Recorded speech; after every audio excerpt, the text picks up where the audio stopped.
Hey guys. Hey, this is Chris Roby here. Yeah, I just wanted to talk a little bit about what's been going on. There's been a lot of big changes for for my music, and I'm really excited about it. And so I'm just trying to get some people to kind of join the green room here, and then I'm just going to talk to you guys a little bit. You know, I normally um don't make my podcast eccentric on my music, but there was a lot of major stuff that happened, you know, this week, and just trying to get my name out there a little bit. But basically, I had this dream of getting my stuff on iTunes and everything, and my music, and I just always thought it wouldn't be possible. I'm not gonna be able to do that. You know what I mean? And basically, long story short, well, I guess I got time for the full thing, really. But basically, what happened was, uh, you know, I just Googled because I'm like, I really need to figure out, what to do, and Song Trader is one of them that I ended up finding. But the reviews are all over the place. So I was like, well, I don't feel comfortable about Song Trader. Um, so I kept looking, and really my goal in the beginning was just to end up like being able to put my music, on like iTunes and different things. Well, I found one that was cheaper than like CD Baby. CD Baby seemed to be like almost the top one. And so I found one that was like, you know, basically $20 for a year, and it's DistroKid. I saw two positive things about it, and actually more than that. Like I didn't see anything like really that negative about it, so I decided to go with that. It was only $20 for a whole year. So then I started realizing that they, after I'd already paid them, that they don't publish your music though. Uh, so then I thought, well, you know, so they don't publish my music, and I need to get my music published. So, um, then I started looking into who I could go with for publishing my music, and in the end, I settled on Centric because they really don't charge you nothing. And that's SENTRIC Publishing. Of course, I had to join BMI because they make sure you get your royalties for your music, and really, there's just been a whole lot of stuff I've been doing. Even more than that, but but basically doing a bunch of stuff to get myself established more in the music world, because I've been on Bandcamp for a long time, but I'm trying to really make a run at um, getting known, and that's what brings me to the green room right now, is because I'm looking for, I'm gonna maybe do some advertising on Facebook, and it seems pretty reasonable. I think they're giving me like $5 off, and it's only $10, and so there's some different things I'm gonna try, but but my music has been showing up on iTunes. It's been showing up on Spotify.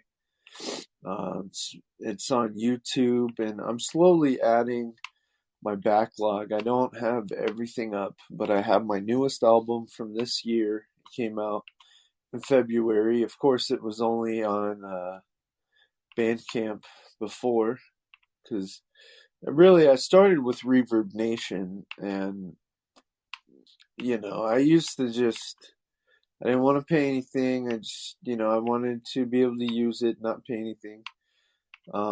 Which, looking back, may have been a mistake. Maybe I should have been throwing money in there and doing it that way. Because even that was probably affordable, but I think the way I'm doing it right now is a really inexpensive, awesome way, for the most part. Well, I guess there is some expense. There is expense, but the thing is, like, it's really cool though that that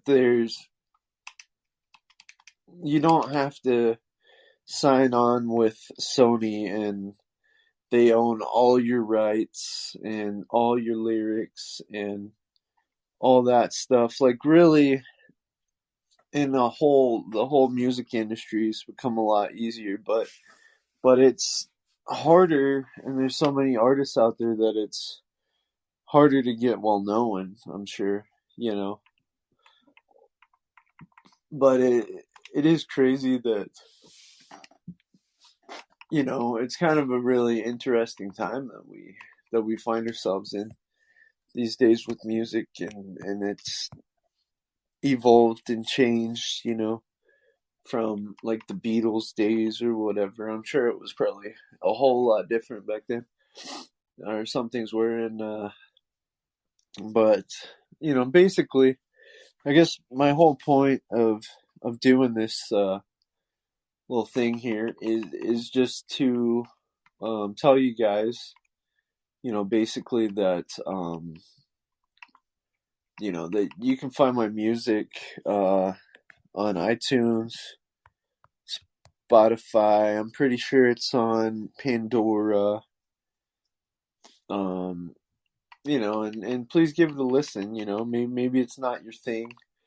I don't know. I would recommend probably for everyone to check out the single that I just released. So basically, what that single is it's basically basically the single is like it's so the single is basically like more music, like more instruments, cuz my older music is more like acoustic, and so it's really more like um just acoustics and vocals basically, whereas if you want to listen to my newer stuff, I put that single out to kind of give you an idea, of not exactly what every song is going to be, obviously, because there's going to be differences, but basically, like, hey, here's a song of more instruments. Like, I actually have drums in there. There's some piano stuff going on in it. There's me playing the acoustic guitar. There's obviously vocals in it. So I would say, probably check out that one first, but then if you go down on it's on the album Clarity. If you go down to probably, I mean, there is some good songs before that too. I guess all of them are, but if you go down to like song, I want to say 4 or 5, and then kind of work your way down the next 4 songs or so. I think that kind of is the sweet spot of the album. At least I'm feeling that way right now. I might not have felt that way before though, because I had them in that order for a reason, because I always try to do like what's gonna grab people, like best songs up top, and then you kind of work your way down, so that you know, you're more likely to keep people interested, because if you do one that maybe won't grab people, up at the top, then they're out like right away, I feel like. Whereas if you do what people are gonna like, then they're more likely to be open and like your stuff at the bottom of the CD, I feel like. So that's just kind of because every album has, these are the best songs, and then these are kind of I call them filler. You kind of need a little bit of filler in there if you're trying to make a full length album. Um, but really, I could have went with 10 songs on Clarity probably, and maybe that's even what I should have done. But I felt like there was still some value to those other 5 songs, even though they're not the best. I felt like there was still something there, so I kept them on there. But yeah, basically, it's it's just really cool. You know, um, I'm excited about it because the more sales that I can get, will of course I'm not going to use all the money back into my music, but I do want to use a pretty good amount of it, if not a really good amount. You know, I guess that's something I'll have to figure out as I go along. But I guess why I brought it up though is like my main point, is basically that I want to do merch at some point. I know GarageBand lets you sell stuff like from there, or not GarageBand, sorry, Bandcamp. I think I maybe keep getting those confused.